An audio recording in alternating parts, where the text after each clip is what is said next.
Совет власты елларында 12 сентябрьне Семберне ак гвардиячеләрдән азат итү көне буларак билгеләп үтәләр иде. Узган гасырның 90нчы елларында исә аны Сембер Ульян шәһәренә нигез салу көне дип үткәрә башладылар. 2007 елда губернатор Сергей Морозов исә 12 сентябрьне гаиләдә аралашу көне дип карар чыгарды. Һәм предприятие, учреждение җитәкчеләренә бу көнне эш вакытын 1-2 сәгатькә кыскартырга кирәк дип мөрәҗәгать белән дә чыкты. Ульяновскида яшәүче Рамил Насиев 7 балалы ишле гаиләдә туып үсте дә, үзе хатыны Гүзәл белән 2 генә бала алып кайтканнар. Иногда шулай әйтеп куялар, кызлар, әти безгә бер братик кирәк дип.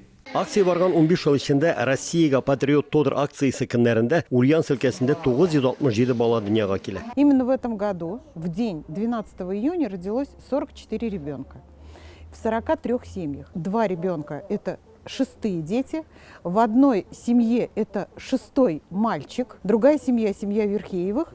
В ней родилась 6-я девочка. Ульяновск губернаторы үзе дә күп бала атасы. Әле берничә ел элек кенә аның гаиләсендә 5-нче сабый дөньяга килгән иде. Много было сомневающих, много было людей, которые откровенно нас критиковали, говорят, ну вот, о чем начинают говорить, есть же более важные вещи. Быел Димитрогород шәһәреннән Илмира һәм Рамил Кыямовлар әлеге акция барганда 12 июнь көнне Россия көнендә игезәк балалар Алим белән Әминәне алып кайтканнар. Хәзер алар гаиләсендә 4 бала. Безнең нәселдә минем әни ягыннан әбием, игезәкләр. Исемнәрен таптык хатыным белән, зур малай белән уйлап бергә киңәшеп.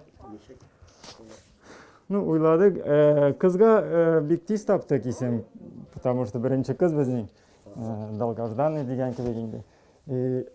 Малайны әзрәк азаграк уйладык. Стараюсь по очереди, потому что, говорят то, что надо одновременно их кормить, чтобы режим был один, а мне пока удобнее, что вот один спит, я с одним занимаюсь, потом второй просыпается, я им занимаюсь. Бүгеннән Россия көненә патриотны тудыр дигән яңа акциягә да стартап бирелде. Тагын 9 айдан 12 июнь Россия көненә Сембердә яшь табилар, яңа патриотлар дөньяга килер дип көтелә. Ул көнне бала тапкан һәр ана губернатор һәм шәһәр башлыгы кулыннан бүләкләрдә алачак. Иң зур бүләк ул УАЗ автомашинасы. Ульяновск өлкәсеннән Рамис Сафин, Әхмәт Мөдәрисов, Яңа Гасыр каналы.